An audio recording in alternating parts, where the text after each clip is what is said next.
Hello, I'm the Brown Booktuber and welcome back. We're doing an August wrap up. Let me know in the comments down below how your August was. So how many books you read in August? What books did you read in August? I'd love to know. My August had a very Middle East heavy read to it. I know I've been reading a lot of Middle Eastern stuff as of late, but I'm broadening that this month in particular. But let's jump right into it. We will start with, not in the Middle East, with a dictionary of haiku. Ooh, yeah, look at that. I've got most of the books with me today. A dictionary of haiku by Jane Reichold. I made a video about this last week. You should go check that out because no one did. But you should check out that. It's basically a book with a collection of haikus. It is an English translation or an English collection of a traditional haiku dictionary book. A haiku dictionary book is haikus and certain words in haikus, certain genres and themes in haikus in their seasons, often found in Japanese, but this is like the premium English version of that, obviously because haikus are a Japanese thing and we have to mold them to work in English. But if you're interested in haikus, I definitely recommend a dictionary of haiku. Yes. Up next we have On Palestine. I read that as a Kindle version. On Palestine by Noam Chomsky and Ilan Pappé. It's basically a conversation between the two of them about different topics on Palestine. Fantastic book, very informative, very educational. Although it's a good few years old, still very relevant for today. 100% read it if you want to learn about Palestine and educate yourself on it, be an activist for Palestine. It is a must read, and it's a really good way to kind of immerse yourself in the understanding and the intellectual debate around this. There's not much more I can say about it. I read it as part of the Palestine Reading Challenge, which was great. Yeah, check out, I'm pretty sure I made a full video about those books. You can check that out as well. Thirdly, we have Palestine by Joe Sacco. Palestine by Joe Sacco is an award-winning collection of comics by Joe Sacco. He's kind of like a journalist slash artist slash comic creator. He kind of makes very journalistic and real world pieces of comics. Again, read it for the Palestine Reading Challenge, and it's such a fantastic read. It's his journey of understanding the plight of the Palestinians. Again, written I believe in the 90s and still extremely applicable to today. You kind of go through how Sacco's thoughts on the situation evolve as he sees more and more of the horrors that Palestinians have to face. Again, I won't say it's a light read, it's not an easy read, it's very emotionally heavy, but if it's something that, one, you're into art and comics, and two, you kind of want to get an understanding of what it's like in Palestine, this is a good way to go into it without sort of the Chomsky and Pappé very intellectual, throwing information and stats at you. Obviously there was some in this, but this is more suited to a layperson, a kind of a very good introduction to understanding the situation in Palestine. So frankly, I think if you want to learn about Palestine by Joe Sacco is a great place to start. And finally, we have Mission to the Volga by Ahmed Ibn Fadlan, translated by James E. Montgomery. Mission to the Volga. Mission to the Volga is it's basically, this is a translation of Ahmed Ibn Fadlan's travels from Baghdad to Volga. Volga is basically in the northern part of Turkey, the Turkic area of you'd either call it Eastern Europe or Western Asia.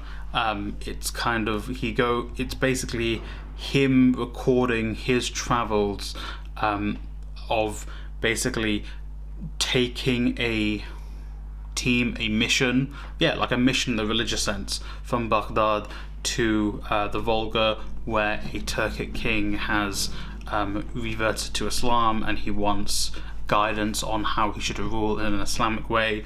He also wants money to build a fortress to defend himself and to defend the caliphate that he's serving.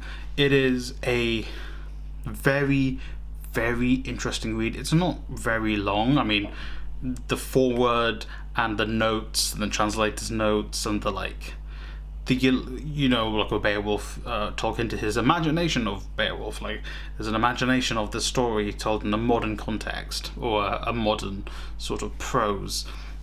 That's longer than the actual Mission to Volga by Ahmed ibn Fadlan. I think it's a really good look into how people thought about foreigners at the time, the difference in thought of how he regarded these people who didn't have the same customs as him. Again, the book isn't, the writings of Ahmed ibn Fadlan aren't like him being like, oh yeah, these foreign people, they were very different, this and that. He is very much speaking his mind. He's like, these people don't bathe as much as me, that's disgusting.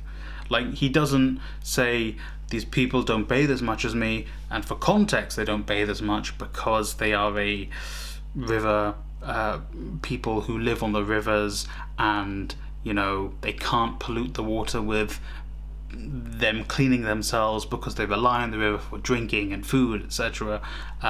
Or these people who worship the sea, or worship like the sea fishers,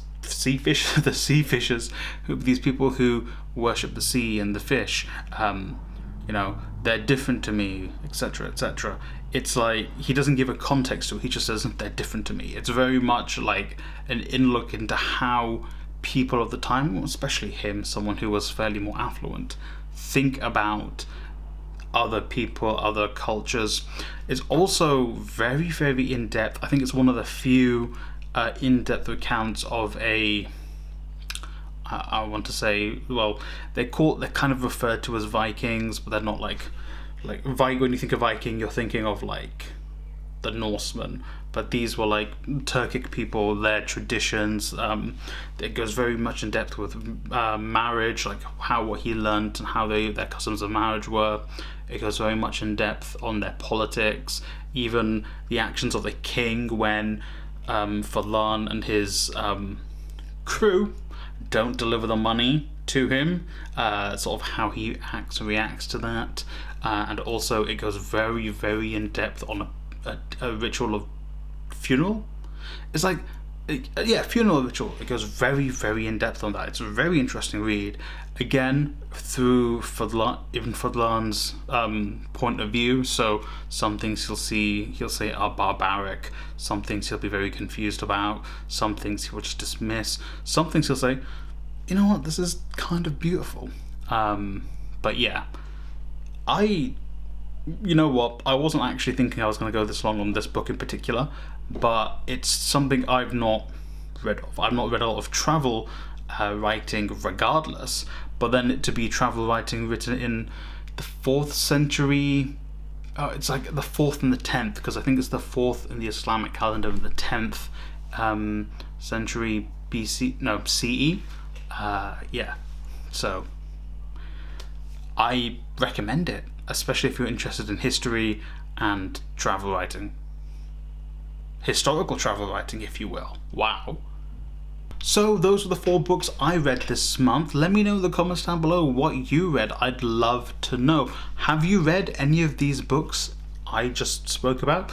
I'm pretty sure Mission to the Volga was recommended to me on my TikTok. You should follow me on TikTok. It's going to be in the description. Let me know what you read. I'd love to hear it. And you know what? Like, subscribe, share the video with a friend or family member. I really like making these videos. I love books. And I hope you love books. And I hope you read a great book today.